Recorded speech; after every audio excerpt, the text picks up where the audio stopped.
Hello, I'm Coach Clemens with Liberty North Football. Last Friday night we played against Ruskin High School. We won 40-0. Some statistical breakdowns I'll give you. Brian Sharp was 10 of 14 passing for 145 yards and 2 touchdowns. Richard Richardson had 16 carries for 87 yards and 2 touchdowns. Austin Ord had 4 carries for 25 yards and a touchdown. Paul Silvio had 3 catches for 65 yards and a touchdown. And Jack DeGarmo had his first career touchdown, 1 catch for 23 yards. Nick Hess was our leading tackler with 4.5 tackles. Our boys played about 2.5 quarters of football before we pulled them out and went with the 2s. And so statistically we didn't get the kind of statistics that you might expect in a 4-quarter game, but we're excited about where we are right now. I'd like to open it for questions. What are some improvements that can be made in YouTube? Well, I think that we can always get better at the fundamentals. Tackling was a little bit of an issue the other night. I know that Ruskin had a lot of good athletes with the ball in their hands, but we've got to make certain that we're tackling solidly and knocking kids backwards, not forwards. Wide receivers have to take the proper releases on their routes and run them full speed, and a lot of other little things that just need to be worked on continually. A lot of areas of improvement. Was there anything that you might not have been expecting that went well in the game that excited you? Any unexpected things? I would say that our kicking game was much better than it was last year, and it's the same kicker, Raul Garcia. But he had a great night. He put all of his kicks down about the 3-yard line. He got good hang time on them. I think we pinned them inside the 20 on kickoffs, probably 4 or 5 times. He also kicked a 35-yard field goal. So, that's, as a football coach, when you have a kicking game, that kind of changes everything for you. It allows you to have more confidence in almost every aspect of your game, because you know that you can have a kick to bail you out of a situation. So that was a great bonus and a great surprise for us. You pulled the ones out early. Was that to prevent injury or to get more experience for the younger guys? Well, there's the way I look at it. When you're up on an opponent and the other team has no real chance of winning, it's not sportsmanlike to keep your ones in, and those 2s work just as hard as the 1s do, and they deserve an opportunity to play. A lot of those 2s are seniors who don't have a JV opportunity, and so it's pretty much a traditional thing in the sport that you pull your starters when you get a big lead and you let those 2s play. How did the 2s do for you? Was there anybody that kind of surprised you, played really well in particular? Well, the 2s did great. We have a lot of good football players in our 2s. I think we have a lot of depth. The offensive line did a really nice job for the 2s. Brad Slobodnik did a good job. Jalen Simmons had a good run at fullback. He's a number 1 at linebacker, but he's a number 2 fullback. Had a really good run. Defensively, they kept him out of the end zone. So we know that our 2s are pretty good. There are some teams we might rather play our 2s against than our 1s against. 2s against 2s, because we like our depth. But so there were no real surprises out of the 2s. We know that that's a good group. After you beat a team after you outperform a team that well, what do you tell the guys in order to kind of keep them grounded? Well, first off, we left a couple touchdowns on the field in the first half. We got inside their 5 and then had a little bit of a bonehead play and went backwards about 20 yards. It came out of that without a touchdown. We kind of did the same thing again a little bit later in the second quarter. So, there's always mistakes that you make that you can improve on. I believe that we should have had 36 at halftime instead of 26. And defensively, I think that we had a few boneheaded penalties, and we also, again, have missed way too many tackles.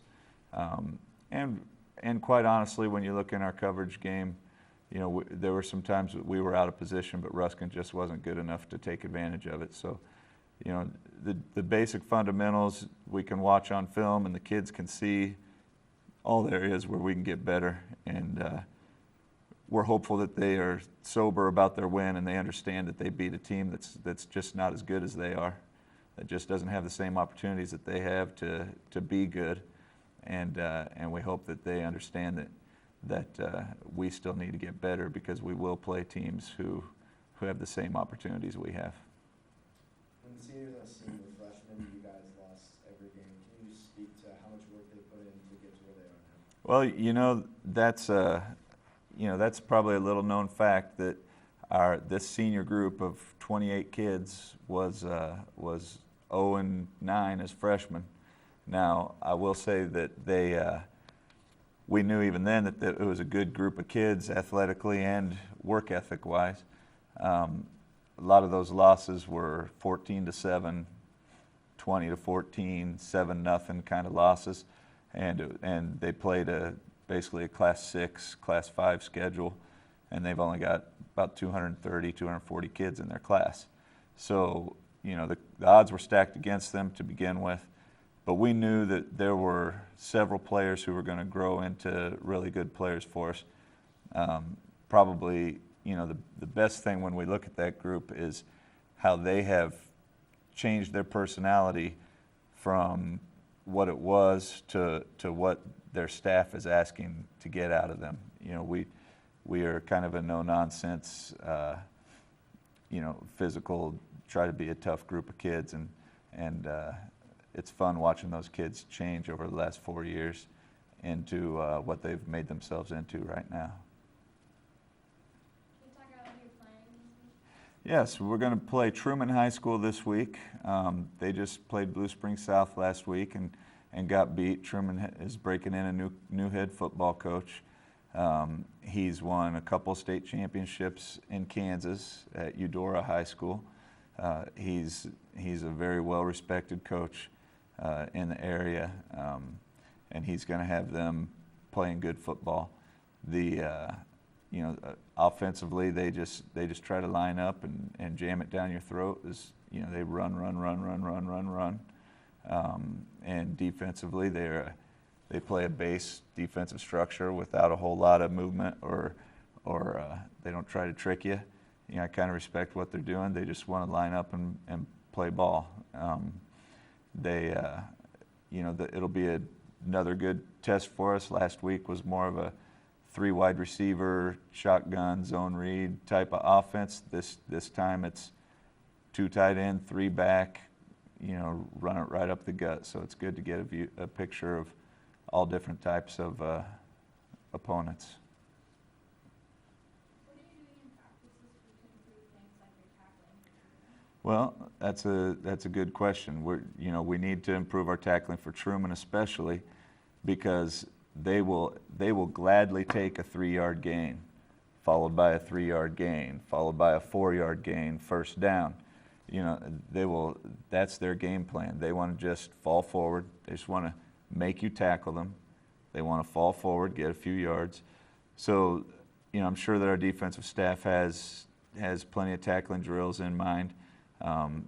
Part of being sure that you keep those kids from falling forward for an extra yard or two is moving your feet and getting your whole body in front of them and not arm tackling. You know, we definitely have a lot of areas of improvement this week in so far as tackling and getting off blocks and staying low, because that's what Truman is going to test, is our ability to hold our ground and be physical and knock people backwards. So do you like playing a team like that, like Truman, is similar to your style, really physical team like that? You know, I don't like playing any of the teams we play, to be honest with you. Every one of them scares me for a different reason. You know, at the beginning of the week, I'm pretty confident, and by the end of the week, I've watched enough film that I'm scared to death. So, but you know what? It does play up our alley. It kind of mirrors the personality that we want to have defensively, especially, is to be a physical football team and fly downhill and hit people and get off blocks and stuff the run. And so this gives us an opportunity to do that. But I'm going to be really angry those few times that ball squirts out of there and those guys go running for 15 yards or so, because we know it'll happen. It happened to Blue Springs South last week, and that's going to be frustrating. How do you think the JV looked on Monday? Well, I haven't seen the film yet of the JV game, but I hear that the first half was a little bit shaky, and then the second half they scored like 20 unanswered points. I think the final score was 32-12. I think we had a couple special teams hiccups, and last year our JV went 8-1, and their one loss was to Fort Osage. They had a 20-point lead in that game. So we expect our JV to be competitive again this year, and we're happy with the win. It meets our goals of going 1-0 every week. One more question. Okay. With the progression of the season, do you plan to play more seniors into the rotation of both offense and defense, or is it who's playing now is playing for the whole season? Well, as far as the depth chart is concerned, it's a fluid thing.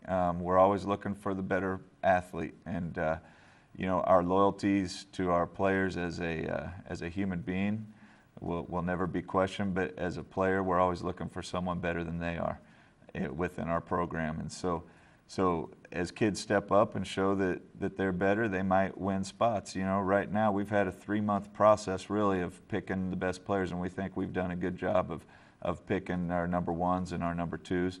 But any kid who wants to step up and prove us wrong, we are more than happy to give him the opportunity to do that. I want to thank everybody for coming, and go out and support the team Friday night against Truman. Thanks.